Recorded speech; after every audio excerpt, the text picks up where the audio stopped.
Hi friends, ఎలా ఉన్నారు? నేనైతే చాలా బాగున్నా. మీరు కూడా బాగుండాలని నేను కోరుకుంటున్నాను.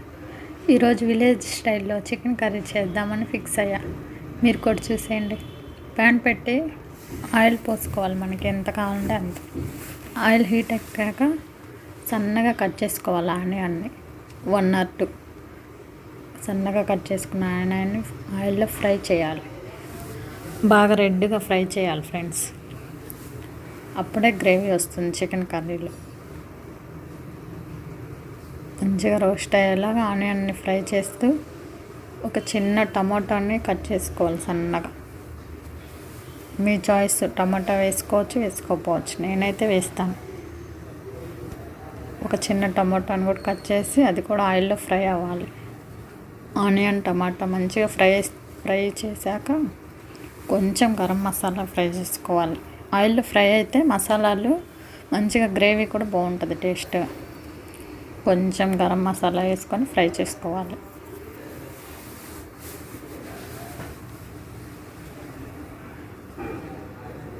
అందులోనే కారం 2 spoons or 1, me choice. Spiciness మీరు తింటానంటే వేసుకోండి. నేనైతే స్పైసీగానే తింటా. నేను 2 spoons కారం వేసాను. కొంచెం రుచికి సరిపడా సాల్ట్,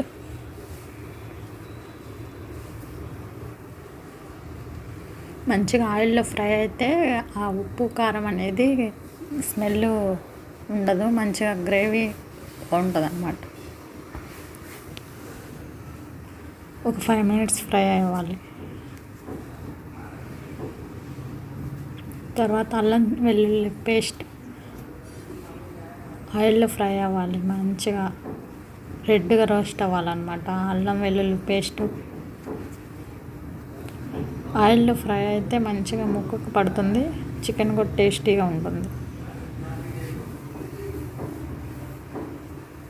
అలా ఆయిల్ పైకి వచ్చేదాకా కొంచెం అల్లం వెల్లుల్లి పేస్ట్ని మంచిగా ఫ్రై చేసుకోవాలి.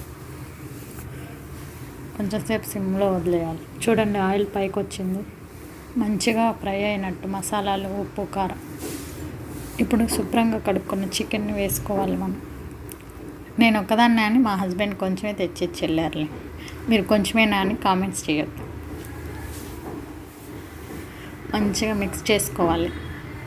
మసాలాలు, ఉప్పు, కారం ఆ ముక్కకు పట్టేటట్లు సిమ్లో పెట్టుకొని మూత పెట్టుకోవాలి.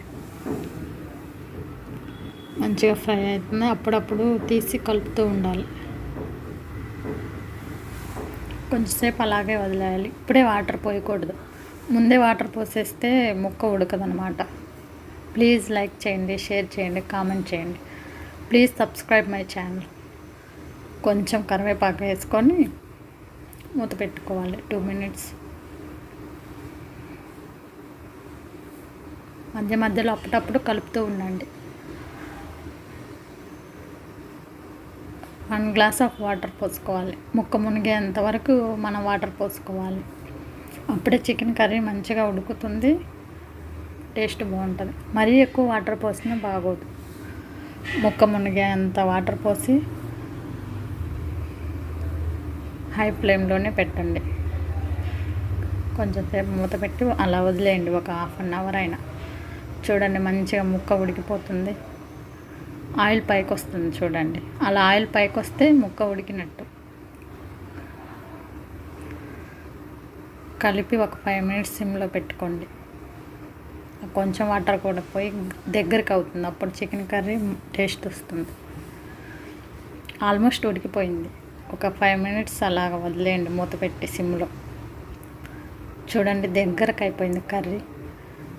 మంచి స్మెల్ వస్తుంది. స్మెల్లోనే తెలిసిపోతుంది చికెన్ కర్రీ టేస్ట్ ఎలా ఉంటుందో. చాలా అంటే చాలా మంచి స్మెల్ వస్తుంది. దగ్గరికి అయిపోయింది కర్రీ, వాటర్ అంతా వెళ్ళిపోయి. చూడండి, చాలా బాగుంది. న్యాచురల్గా విలేజ్ స్టైల్లో చాలా అంటే చాలా టేస్ట్గా ఉంది. ఉంటే కొంచెం నిమ్మకాయ పిండుకొని సర్వ్ చేసుకోండి, చాలా బాగుంటుంది. మీకు నచ్చితే చేసుకోండి. Please like, share, subscribe my channel. Please support me.